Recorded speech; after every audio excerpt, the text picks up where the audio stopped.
Hey, welcome back to day 2 of 5 days to a better relationship with God. This day we're going to talk about the pressures of prayer. The pressures of prayer are really, if we look at many Christians, they say that they would like to improve their prayer life mainly because they don't feel like they have a good one. They don't feel like they have a good one because they feel like that they don't know what to accomplish through prayer. They say things or they go through a prayer list. They don't really hear from God. They don't really know the purpose of it other than by faith they know it's something they should do and they do. And a lot of times we feel like we have so much to do that we don't actually, it's like prayer becomes an obstacle or something to get in the way. Or if you've been in a Christian organization, it's maybe something that you do before you even start a meeting, or you kind of close a prayer. You kind of know you're supposed to close and end on it. But for that relationship, that connection with God, it's really something we struggle with. We don't feel like we're close to Him.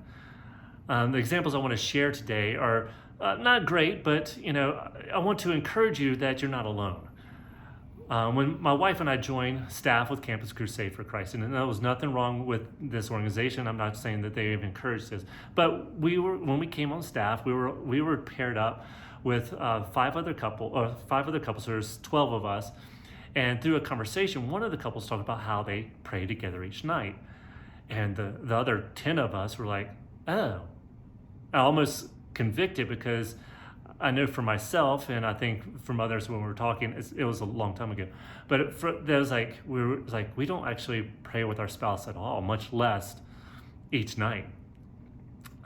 Which I'm grateful for this couple, because that conviction led to over a 20-year habit that my wife and I have now started, is praying together each night.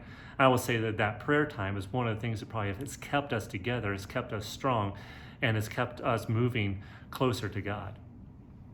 The second example is coming from an organization we were with, that we were having a meeting. We're having a planning time for the following year. And it was a large group of us. I think we had 12 staff, interns, whatever, all together. And we had prayed before the meeting as good Christians. But as we kind of got on, we were talking through things, we kept on getting stuck. We weren't getting anywhere. We weren't agreeing. And my wife just was quiet. And through talking with her later, she felt like I was saying, I want you to say something, but she was like, there's no way. If you want me to say something, you want to have the leader call me out. And immediately the leader says, hey, Allison, what do you think? And the thing that she felt like I wanted her to say is like, I feel like we're supposed to pray. And it was almost like she said, I want to pull out a Ouija board, because everyone just kind of started throwing papers around. It's like, what are you doing? What are you talking about? We prayed to start the meeting. Is he going to say something different? Did he forget? Did he not hear?